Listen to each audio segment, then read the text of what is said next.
The Witcher 3 is pretty much a golden standard of modern RPGs today. Some love it, some hate it, but you kinda have to give credit where credit is due. Being an RPG, of course, it's gonna be heavy-handed on inventory management, and it's gonna be chatty. It's gonna be very, very chatty. Bruh. It's an RPG, putting a lot of emphasis on choices through dialogue. You have to care about what you're listening to, who you're talking to, and what you're doing to really get immersed in this game. But a common critique of this game, even amongst people who praise it to the high heavens, is that the combat sucks. And I'll die on the hill that the combat in The Witcher 3 is not that bad. Is it amazing combat? No. Is it terrible like some people say? No, not anywhere near that. There's many times when I'm exploring Velen or fulfilling contracts for some villagers, getting rid of a beast of burden that has been preying on the local townsfolk, that I really do get that gamer moment, that feeling of being locked in, that feeling of engagement with the combat itself, that I just can't say the combat is terrible. It's kind of a weird thing. I feel like when the combat is good in The Witcher 3, it's very methodical. It plays into the power fantasy of The Witcher well. You're fast, you're nimble, you're cutting and slicing and dicing with your swords, utilizing your signs to slay monsters. But at the same time, you're vulnerable to tooth and nail just as the average Joe. And at these moments, this is where the combat really does shine. It makes me want to die on the hill and defend the combat a bit in The Witcher 3. But the point still stands is, there are times of jank. A lot of the monsters and enemies, you can simply just dodge, hit, you know, kind of thing. There's not really much to it, and you really can see this with the DLCs, Hearts of Stone and Blood and Wine, where you can tell that CD Projekt Red developers really built upon the foundation of the combat. They really, how do I put this, had a full realization of the limitations of the combat, and you see this in the boss fights. You see this with the Toad Prince, you see this with the optional Olgierd fight, for example. You see this with Dettlaff. It's one of those things that when it works, it works. All of this just works. And when it doesn't, it feels a bit janky for sure. The whole reason I'm ranting about the combat, there would be no combat if there was no baddies. And there's a lot of them. So in this video, I'm going to be going over the top 10 most dangerous monsters you can face in The Witcher 3.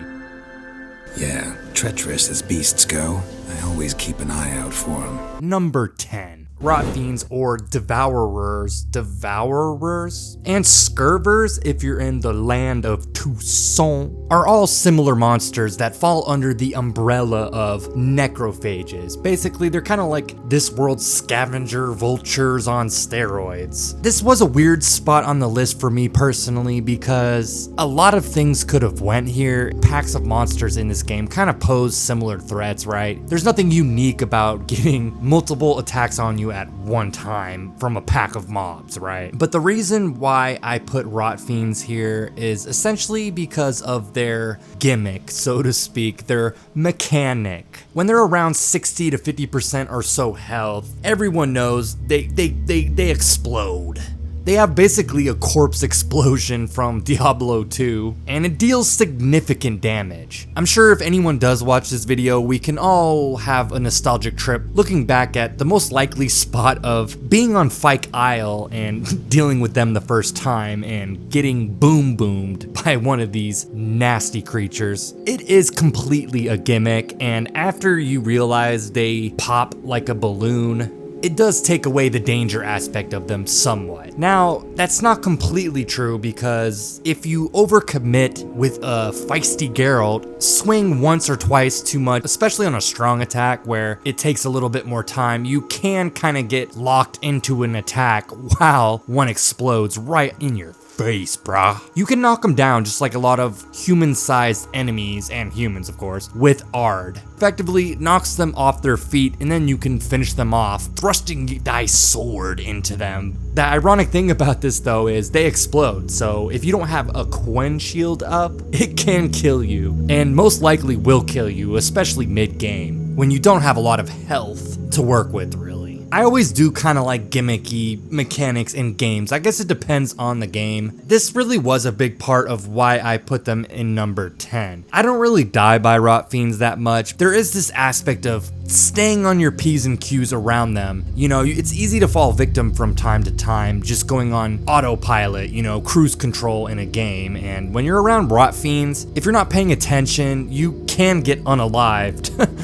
pretty quick. They're very similar to drowners in terms of their move sets. They do a step back, which makes them annoying, just like drowners. They don't really hit that hard, falling probably somewhere in the middle in terms of the damage they do when they do hit. They can be very tanky though, in terms of their health. They can be quite the health sponge at times. But just that aspect of actually having to pay attention and the gotcha gimmick of their explosion is why they landed on number 10 of this list. Coming in hot and heavy at number 9 is a 2-for-1. Both these have a lot of similarities in the same kind of general sense, and that is archospores and centipedes. Both of these monsters are in the land of Toussaint. Both burrow under the ground. Both spit poison or acid. I'm not sure which it is. I'm pretty sure it's poison though. Both are phallic in nature, and both are pretty damn deadly, honestly. Where they differ though is centipedes kind of more lean in on the hybrid aspect of poison damage and physical damage, with centipedes having the ability to spring up from the ground and catch you slipping, and they can hit really hard with their formidable mandibles. Archospores can melee hit. They lean more heavily offensively on their poison spit. It does massive damage. I mean, just look at this. Look at the damage on this. Both utilize their burrow ability defensively, as where archospores actually summon bulbs, like plant-like bulbs that explode, where you kind of have to just knock them down before they explode and knock you back. The explosions from the bulbs don't do crazy high damage, but they can stack up pretty quick within close proximities. They're basically living landmines. They're organic plant landmines, which is pretty fun. Specifically going in more on the archospores here though, the reason why they're so low on this list is because they basically can get nullified or countered, however you want to call it, by one single consumable item, the Golden Oriole Potion. Once you have this upgraded relatively decent, which is highly likely by the time you do Blood and Wine, their poison spit that is like really devastating becomes a complete joke. It actually even heals you. You can just stand in it. It's like that meme, like don't stand in the fire, but you can stand in the fire on the archospores and it heals you. The only thing you have to really worry about after this is their physical melee attack. Doesn't really do crazy high damage, but even if you get hit by it, you can just step back, put some range between the archospore, heal up with their spit. Now centipede's poison spit or acid spit, I think it might be acid spit for a centipede, does do significantly less damage, with more of their offense coming in with their melee. With their bites, brah. Now, the thing I really do like about centipedes is their carapace, or is it chitlin, exoskeleton on their back, really does act as an environmental shield, the same way rock trolls do, where if you're behind them and you hit them in the back, it doesn't do any damage. It's a natural shield for them, and it makes complete sense. Centipedes are also one of those weird mobs in The Witcher 3 that a lot of times when you do get killed in The Witcher 3, it can feel, cheap. It can feel not very like, I don't know, like you die in a game like Dark Souls or something like that. It feels relatively fair most of the time, especially on bosses. A lot of times in The Witcher 3 it can feel very unfair, but centipedes are one of those ones that can catch you off guard, and when they do get you, it feels fair. It really does. It's not super common. They are dangerous and they do pose a threat. When it does happen, it feels kind of like touche, centipede, touche. But just the ability to pretty much nullify and even heal off of their poison spit lends them pretty low on this list overall. Now, if you're not using a Golden Oriole, go fight 3 archospores at the same time. Yeah, I mean, they can be a nightmare. But one potion consumable just nullifying, I don't know, 70% of their offensive abilities, and then using that offensive ability to exploit them so easily, it's why they're so low on this list. Moving on to number 8. Just like Jeffrey Dahmer likes bodies, so do ghouls. And of course, owl ghouls. The atrocities of battle leaves a permeating stench in the air. That is the dinner bell for these repulsive, grotesque necrophages. Ghouls and Owlghouls both share identical attack movesets. They look pretty much identical. They both hit hard, especially their lunge, leap, air attack. And ghouls specifically come in very large packs, very commonly as well, and can easily overwhelm an unsuspecting Geralt. Owlghouls are basically ghouls but on steroids, with spikes on their backs. These spikes inflict damage on any would-be attacker that successfully lands a strike when they are in melee range, when the spikes are unsheathed. Witchers of course can utilize the axis sign to temporarily cause Owlghouls to sheath said spikes, of course for a given time. This passive spike ability on Owlghouls is actually insane when you're low level. Like honestly, the scaling for Owlghouls when you're low level they're very scary. Like when your Geralt is a sweet summer child trying to make his way in the world, rocking crappy gear, trying to make the best out of a low health pool, that is a low level character, I'd stay away from him. Like look at this clip. I was just messing around with this Owlghoul spawn, getting some B-roll for this footage, poking the bear, seeing its moveset, you know, and I kind of died intentionally. Then I came back with full vengeance, you know, with the intention of actually killing it for some more footage. And look how fast this sucker disposed of me. Disposed of. Yeah, deserving of this place on the list, I'd say, right?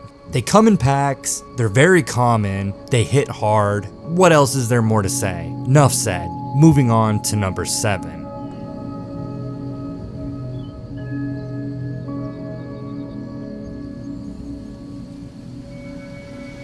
The beasties of the world aren't the only threat a Witcher might have to face from time to time, of course. Just like the real world, man poses a threat as well. Come to find out that of course steel possesses the same risk all the same as tooth and claw. At the end of the day, I mean, Geralt was ultimately killed in the books by a peasant with a pitchfork after all. But the real danger from, you know, the typical cutthroats or bandits or peasants or even soldiers, of course comes from two main factors. Them in large mobs and the dudes who devoted their entire life in becoming basically Legolas. Yes, archers are the worst, and it's really the main reason they made it on this list. It's the only enemy in the game that always, yes I repeat always, affects how I build my Geralt, forcing my hand basically due to their sheer annoyance of being vulnerable to arrows or crossbow bolts, with me always putting at least 1 point into arrow deflection for the sake of, yeah, borderline necessity, honestly. They just simply hit that hard when they land a shot, can easily take a chunk of like up to even 75% of your health in the early game. And of course, the whole synchronizing attacks still stays true to a group of people, to an angry mob. But while you're trying to deal with the melee, these ranged enemies really do keep you on your toes, often landing shots when you're mid-swing against, you know, the melee humans, and they just be shooting, brah, they just be sniping at you. Certain builds, like one of my favorite builds, being the sign build, has some advantage just using something like Fire Stream, the alternate Igni sign, of course. The high chance of getting a burning effect effectively acts as like a CC or crowd control on the melee attackers. Then you can kind of pick off the archers here and there, or you can even take the approach of LOSing, line of sighting the archers, then dealing with the melee, or a mixture of both. Not having arrow deflection for parrying incoming shots really is a huge disadvantage for your Geralt, and it's something I always get no matter what. Usually just 1 point into it though. You don't really need to send the arrow back.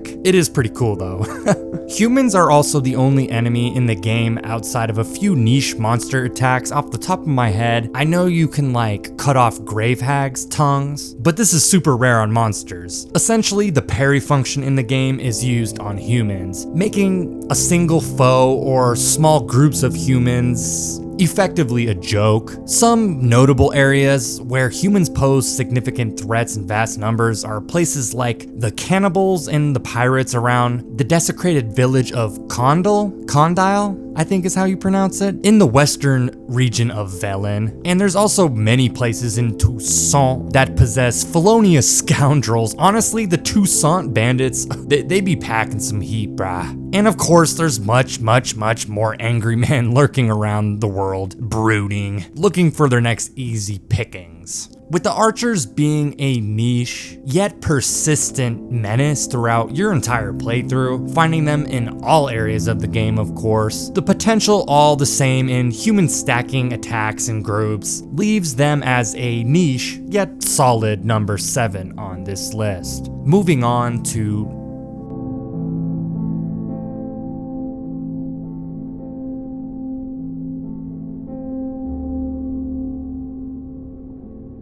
another 2 for 1 are the Basilisk and the Slizzards? I'm gonna say Slizzards. I lumped them into this group because they share a lot of similarities, both being flying beasties of course, sharing identical attack patterns with other aerial menaces. Basilisk can be found around Velen in dark, damp caves or sewers. There's also the one famously you fight in the main quest line when taking control of Ciri, alongside the Red Baron after winning, or I guess losing the horse race. Basilisks are kind of weird. They kind of fit the same as like Owlghouls. They're more of a low-level threat, even a threat in the lower mid-levels.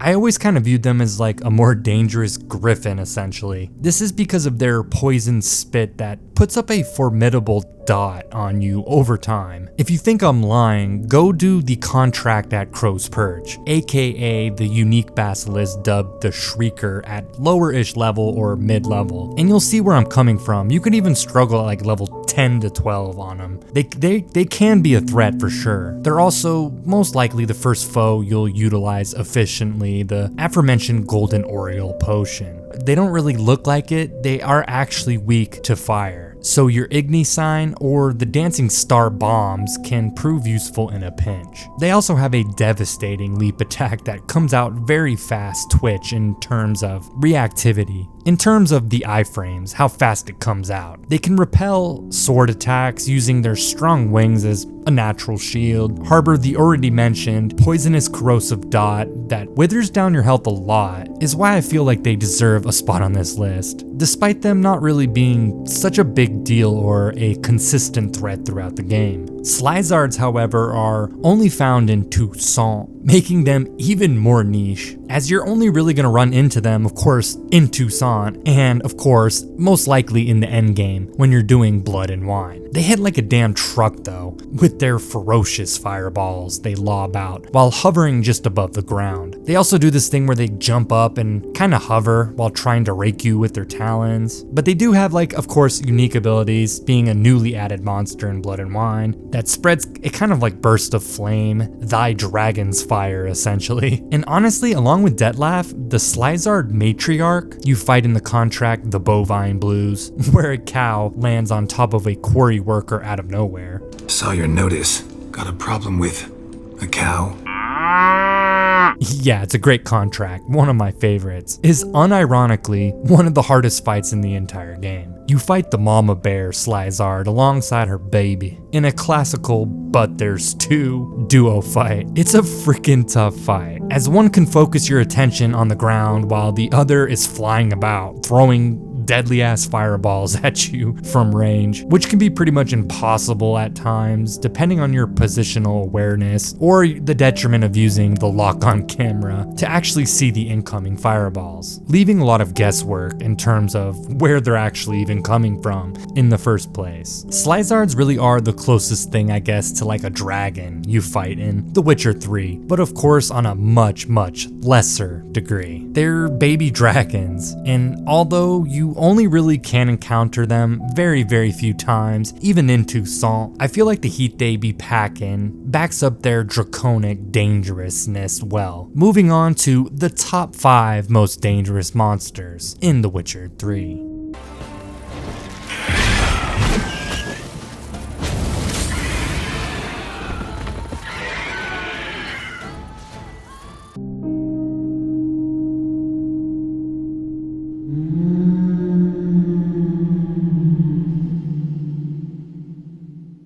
race land in a perplexing spot. They could have been 6th, they could have been 4th, perhaps, kind of thing. It is a bit befuddling. I feel this is a pretty solid spot for them overall. They fit the bill, so to speak, of the same effect that Alguls and Basilisks kind of share. On a dangerousness scale, they fall off a cliff as you reach even like the early mid-game. You know, you get a bit more shiny swords, grab your first set of whatever preferred Witcher armor you're going for, and the threat of them falls off pretty steeply. They make this list just due to the fact the only time I've ever been soft locked in all my times playing The Witcher 3 was from these ghastly specters. This happened to me during the quest where the goat plowing pillar, dearest, sweetest goat, Who can say where the road goes? summons a bunch of random ones out in the woods doing a pagan ritual. I forgot the quest exactly, but when you're doing the alternate way when you don't kill the botchling or whatever during family matters, I think is the quest name. But the reason race packs such a punch, they got that enigma, they got that jaw-ith burr. They can teleport, and they got it on lock with their kind of like frenzy attack, really. They tele-stomp right on top of you, and they do a succession of hits. I think it's 3 hits in a row. The hitbox, the way it comes out really fast, is a bit janky at times, or at least it feels like that to me. And being a frenzy of hits in rapid succession right after teleporting, you're essentially getting slapboxed. This barrage of attacks stun locks you, so if the first hit connects, you're usually gonna get hit by the other 2 hits. These spirits are very common in caves or found haunting old derelict human dwellings, posing a threat in these tight close quarters. They routinely come in packs of 2 or even 3 or 4, and even have a seemingly random ethereal form, which famously makes them one of the likely enemies players will associate the Yrden sign with, as Yrden forces, I don't know, their physical form into will, I guess. It makes them able to take damage by your swords within the Yrden trap radius. Every ghost in this game, even outside of the standard wraith, is pretty much attributed with this sign universally due to this immunity mechanic. Even here in this footage, my Geralt is only level 14 and is killing Hearts of Stone leveled wraiths, which I think are like 32, 36, something like that. A perfect example, really, of how fast these mobs fall off in terms of level scaling. Also, this is a sign build. They are primarily much more of a threat from around, I don't know, the beginning of the game to somewhere around level 8 to 12, I'd say. Before you get pretty much any good gear, I guess. They're very early game threats, but my god are they dangerous during this time period. And the likelihood of running into some are pretty high, especially if you're following the main quest line. They're basically on steroids in the early game, reaching at times frustrating levels of stupidity from their flurry of attacks and their teleport, earning them number 5 on this list. Moving on to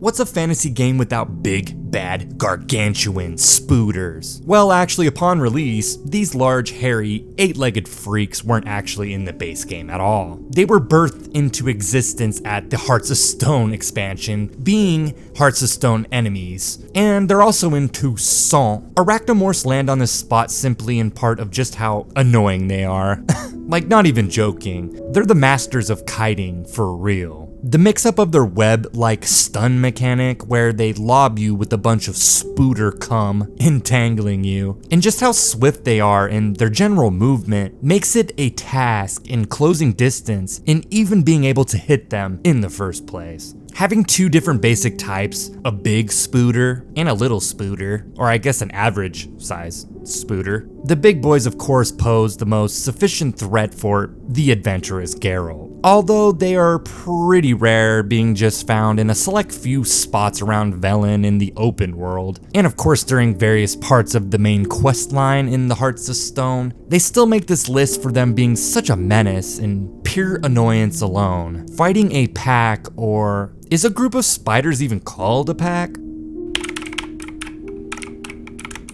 Google says a cluster or a clutter. So I guess fighting a cluster of these arachnids is something you'd rather not just do at all, especially when they're in the open world. Fighting them in large clusters does kind of feel like an exercise in futility, akin to watching paint dry or some other mundane task. They just click-clack their legs around, backstepping with lightning speed, lobbing webs at you, entangling you, then coming in for a sucker punch. They hit pretty hard on medium and light armor, oftentimes comes in clusters, so they stack attacks very easily, and otherwise don't really have much weaknesses overall. You pretty much can Axie them for a long stun, as they are weak to Axie. Ard isn't really that useful on them, even though in the bestiary they are weak to Ard. It just kind of knocks them down for a second. You can't instantly kill them from what I remember. And otherwise, there's not much hard counter, so to speak, on these guys. Igni can be really useful. You can burn them, which gives of course dot damage and the natural CC it provides, all the same as any other burnable enemy. Northern wind bombs are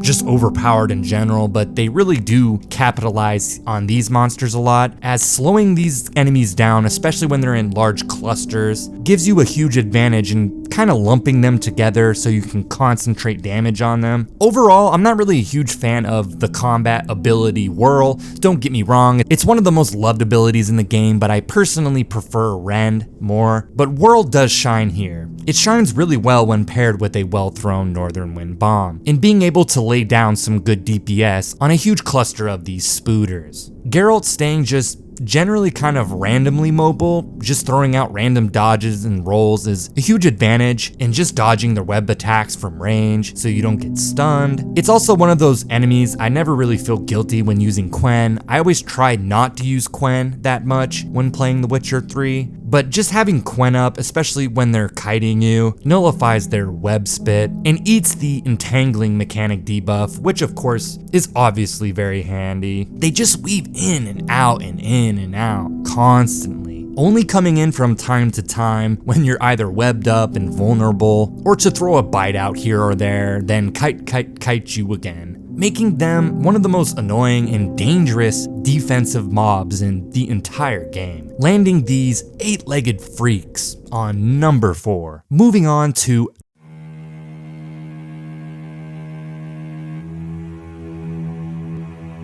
these Smurf-colored abominations didn't land on this spot accidentally. Drowners are here simply from the perspective of repetition through sheer numbers leading to death kind of thing. Drowners are just frankly deadly. They're not as flashy as a lot of other monsters in the game, but they are death-dealing nonetheless. Where there's water, you can count on there being drowners. Be it riverbank, pond, beach, it doesn't really matter to them. Where there's a drip, there's a drowns, and usually there's lots of them. They come in huge packs, have an annoying backstep that for some reason seems worse than a lot of other monsters' backsteps. It seems like it covers more range when they do backstep. I don't know if that's fact. These necrophages being in huge ravenous packs morph their moveset attack pattern timing into a sort of calculated bomb, lending very well to them stacking multiple hits in one iframe on top of each other, this being a very common phenomena. They also hit hard with their razor sharp claws and are just everywhere. They're just common, extremely common foes. They're just one of those monsters you'll run into on the move from point A to B over and over again. You'll win, yeah, sure, 99% of your encounters with them, but the chance of them stacking multiple hits on top of each other will come out of the woodwork from time to time and just get you caught slipping, banging you right over the head out of nowhere. It's almost comical how you can just kill some ancient Ekimara vampire or some other epic huge beast fulfilling a Witcher contract, then just get blitzed in one tap from a pack of drowners. A bit comical for sure. Death by these guys is like growing old, death and taxes in the real world. It's gonna happen sooner or later. Every advantage you have in your Witcher arsenal on something like humans bodes just as well on drowners. Igni, enemy bombs, them being humanoid in stature, also lets you get decent axis stuns off them. Just decent stuns though, proving that they do have something floating around in their consciousness up there. The Ard sign also can of course knock them down, making them vulnerable to the sword thrust one-shot. Their backstep and general lunging in and out of combat attacks makes them pretty hard to hit, especially with something like Rend, especially a full charged Rend, with the whirl ability shining here being a bit more reliable against them, chiefly if you can exploit a well-timed vulnerable opening when combating large packs. They're a bit of a meme kind of troll monster in The Witcher 3, with the highest nobles to the lowliest of peasants being well aware of their existence. Everyone knows what a drowner is. Seen as something that poses little mortal threat overall, even more of a nuisance in a lot of regards. Known for snagging a fisherman from his boat, here or there, a fishwife from the riverbanks from time to time, ends up being pretty ironic in terms of the threat they really do possess in the actual game. They're just something you will die to eventually, running into them over and over. There's been so many times I've just been struck down dirty dead out of nowhere, a stack of them hitting me all at the same time with like 4 to 5 drowners, landing multiple hits in one iframe, basically just one-shotting my Geralt, is why I think they're deserving of this spot on this list, on my list. Even though these creatures from the Black Lagoon looking mofos remain a bit of a running joke in the lore, they ain't no joke to me, and I'm staying on my P's and Q's when fighting a bunch of these formidable foes. Moving on to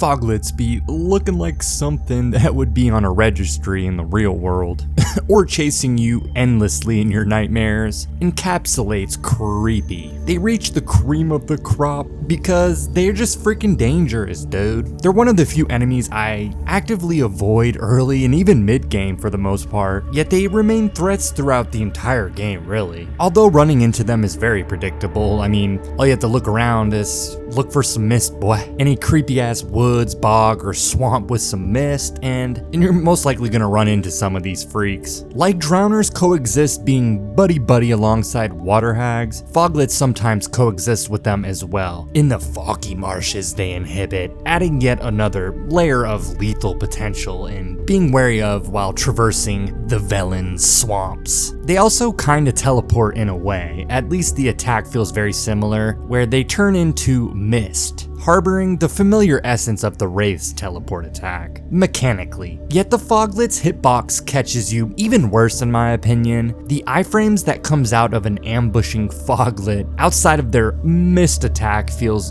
very janky. In dodging it, it kind of feels, I don't know, like an unfair move that comes out way too fast in like a Souls game or a Souls-like. That same cheap feeling, I guess. The attack where they immaterialize into mist is also akin to the vampires now that I think about it, like the Ekimara. Mechanically, I always found Foglets or Foglers pretty intriguing. You can really tell CD Projekt Red tried with them in making them feel like their own beast of burden. That and the enemy design, I really do like the enemy design, it's fire. They're primarily devastating because of their mist clones. They pull a Kmart's Fool's Idol from Demon Souls, cloning I guess illusions of themselves of sorts, with fog. Crazy, right? But there's no deception as the clones are just white mist. So I guess kind of an apt comparison to the Fool's Idol. They duplicate themselves. What more is there to say? It's not exactly a new mechanic in the gaming realm. These foggy clones possess very little health. I think it's actually 1 health to be exact. So any damage, even an Ard sign, I believe, disposes of these clones, making them a literal definition of the term glass cannon by nature. Why this ability and the clones are so dangerous is similar kinda to Pontiff's clone from Dark Souls 3. They mimic the real monster's attacks and movesets. Yup, they mimic the mist teleport attack as well. Even though they have low health, sure. But guess what? They do the same damage. The damage is not different from the actual Foglet itself, so they be hitting hard as well. Glass cannon. And this whole video has been talking about enemies stacking synchronized hits on top of one another in packs. Applies to all enemies, of course, but here, it's why they're so deadly. It's why they're on my number 2. Like, let's do some basic foglet math real quick like. One foglet can duplicate 2 little mist buddies. That's 3 potential sources of fast twitch damage outside of their mist teleport attack. And unlike Pontiff's clone, these mist buddies sometimes just kind of have a mind of their own, wanting to be strong, independent mist buddies themselves. They got something to prove in this cold, harsh world. Sometimes they just go off and do their own thing, attacking in random intervals as well, not mimicking the real fog. Stacking attacks, random attacks when they go off script, catching you in mid-attack animation is a mixture that promotes, well, Geralt's chance of dying, I guess, you would say. Although they really don't come in huge packs, it's not uncommon to run into 2, or sometimes rarely even 3, but it happens. Let's do some more basic foglet math. 2 foglets with them each duplicating 2 little mist buddies, trying to make it in the world. That's 4 mist buddies and 2 foglets, making that 6 potential sources of damage dealing foes you have to deal with. All to either stack their hits on top of one another or catch you slipping with off-timed attacks through sheer ferocity. The best thing to do when dealing with foglets is dispatching their illusions, of course, as fast as you possibly can. Remaining vigilant as the cues of where the general mist is traveling, acting as a pretty neat visual cue in game of where the clones and the foglet itself actually is. Yrden and even Ard can also materialize foglet's physical form back into existence, basically popping them out of their stealth, similar to, I don't know, a demo shout on a rogue in World of Warcraft if you're a similar nerd to me. I think you can one-shot sword thrust them with an Ard knockdown, but I don't think I've ever done this now that I really think about it. It probably has to be frame perfect, similar to like a Bruxa. You can also throw well-placed bombs, forcing them out of stealth as well. Them being necrophages in general, possessing some form of consciousness, because they are intelligent creatures, demonstrating cognitive patterns, such as even practicing forms of magic, as seen in one of my favorite contracts, the Swamp Thing, where you toe up against the ancient foglet, Ignis Fadus, I think is how you pronounce his name, utilizing a magic illusion spell and hiding his lair. And you have to use the lantern that Kira Metz gives you. I think you need the lantern for it to dispel the illusion, to go into the lion's den, so to speak. Them being Smarties allows you a solid employment of the Axii sign, getting a pretty sufficient stun duration effect off of them for some decent damage opportunities. They can easily be the bane of Geralt's existence, therefore a thorn in the player's side, which is why they easily make number 2 on this list. Moving on to the last baddie of this video.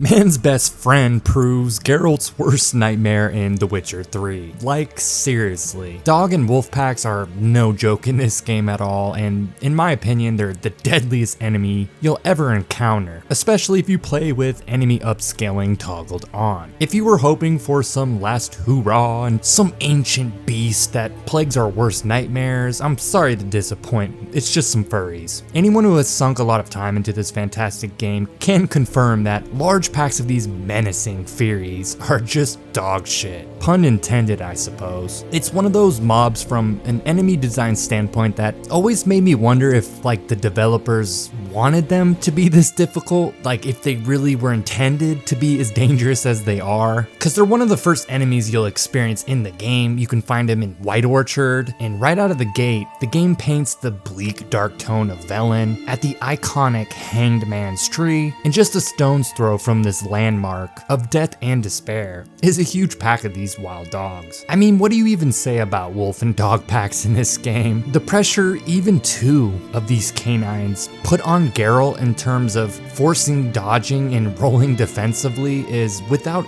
equal. They have nearly non-existent downtime in how fast they throw out attacks. come in huge packs, like huge, and punish overcommitting to attacks in terms of being locked into your attack animation, worse than probably any enemy. They lunge forward with like a leaping bite attack as you'd expect. They have a weird like circular shark-like strafing pattern they employ, then throw out quick bite jabs that lay down even more offensive variety in their moveset. Oftentimes, like a lot of enemies, they have like this weird rubber band sprint effect, which is something I haven't really mentioned much in this video, but if you've played the game, you kind of know what I'm talking about. It's where an enemy sprints at you to attack. It's essentially stuck in the sprint animation until it gets close to you and throws out the inevitable attack it's trying to do. All enemies do this in The Witcher 3. It's just like another form of why multiple enemies are deadly in this game. Another form of stacking attacks with multiple enemies, I guess. It just feels even more devastating somehow with these pupperinos. They're found in abundance pretty much everywhere, with wolves remaining a heart of the forest species, similar to the real world, inhabiting remote and rural, old growth kind of forests, while wild dogs are found typically in identical areas that a lot of necrophages like scavengers and ghouls are found, attracted like a moth to flame by the stench of an easy meal, with the recent war in Velen bringing a seemingly endless supply of cadavers and nom-nomming on. They also have a very weird aggro leash at times. I've literally been in combat and tried to roll away straight for like 6 minutes on one, with one staying in combat on me, never de-aggroing for whatever reason. I've only had this with wolves though, and for whatever reason it's usually just a singular wolf. It's really weird. I don't know, it happens enough to me that I thought it was worth mentioning. It is a bit ironic though that these furious fiends pose such a threat to a mutant witcher with lightning fast reflexes. Like, that's what I mean, like when I said if they intended these puppies to be so damn dangerous. As the level scaling of these guys, how early they show up in the game, you can tell they were meant to be an introductory monster. They were meant to be like a low tier kind of cannon fodder type of enemy. I mean, this is a high fantasy game after all, and these are freaking dogs, right? Nonetheless, they hold their own in a monster-littered universe, earning their badge the most frustrating, downright dangerous baddies in the entirety of this game, finishing off the top 10 worst monsters in The Witcher 3, in my opinion. Thanks for watching. What do you think? What are your worst enemies in this game? Let me know down in the comments. Consider liking, subscribing, and all of that good stuff, as I do plan on doing more various content across just different various RPGs. I'm going to be taking like an RPG centric theme for this channel, I suppose, in the future, with of course some more Witcher stuff. I really appreciate any support or feedback, good or bad. I'm not going to harp here on the outro, so I'll just see you in the next one. Peace.